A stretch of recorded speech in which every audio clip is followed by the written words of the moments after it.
Assalamualaikum warahmatullahi wabarakatuh. Perkenalkan, nama saya Rizky Aprilia dari SD Muhammadiyah 01 Kandang Panjang, Kota Pekalongan, Provinsi Jawa Tengah. Saya adalah CGP Angkatan 11.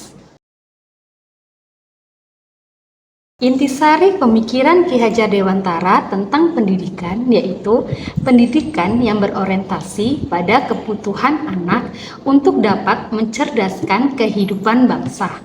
Mencerdaskan kehidupan bangsa hanya dapat dilakukan dengan cara memerdekakan peserta didik dan membentuk karakter yang cerdas dan beradab.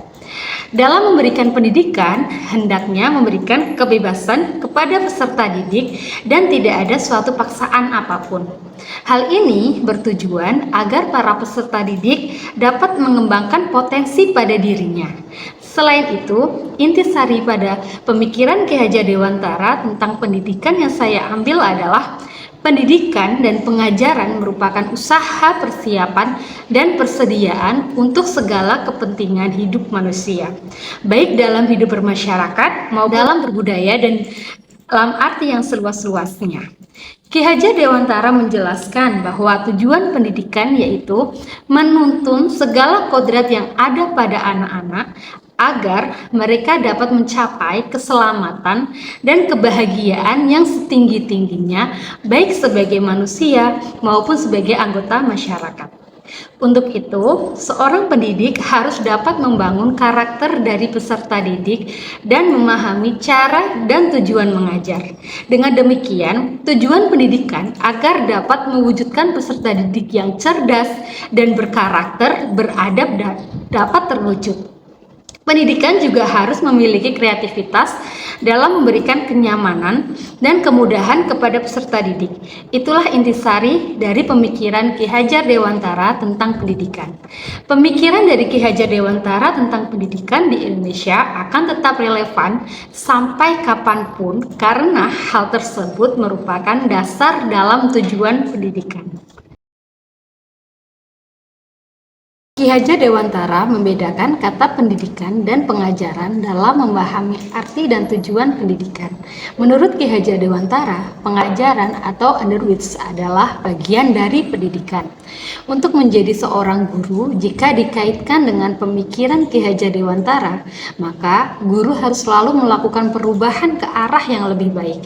Guru harus menempatkan diri sebagai among atau pembimbing, penasehat, pemberi motivasi, dan penuntun segala kodrat anak.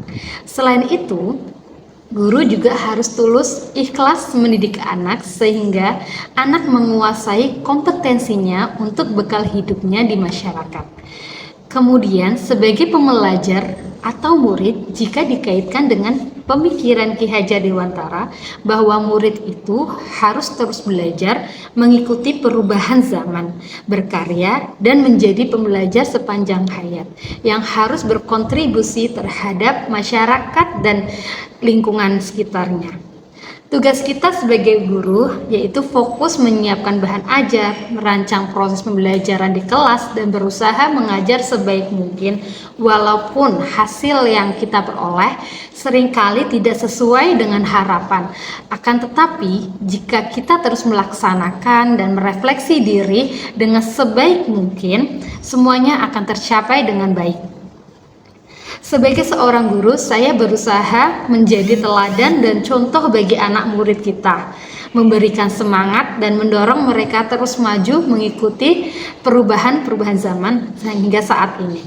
Selain itu, juga menjadikan kita sebagai teman bagi mereka, tempat mendapatkan ilmu dan menggali bakat yang mereka miliki dari berbagai kegiatan di kelas ataupun pada saat kegiatan ekstrakurikuler. Prinsip-prinsip Ki Hajar Dewantara mengajarkan tentang tanggung jawab, kerjasama, dan kesinambungan dalam pendidikan. Kita sebagai pembelajar harus menghayati dan mengamalkan nilai-nilai ini. Dalam konteks pemikiran Ki Hajar Dewantara, kita semua adalah pembelajar yang terus berkembang dan belajar dari pengalaman, baik sebagai guru maupun murid. Semoga pemikiran beliau terus menginspirasi generasi pendidikan di Indonesia. Demikian refleksi diri tentang pemikiran Ki Hajar Dewantara. Semoga dengan mengikuti JGP Angkatan 11 ini membuat saya sebagai guru ataupun sebagai pengajar semakin bisa memahami dan menerapkan pemikiran-pemikiran Ki Hajar Dewantara dalam proses pembelajaran saya di dalam kelas. Wassalamualaikum warahmatullahi wabarakatuh.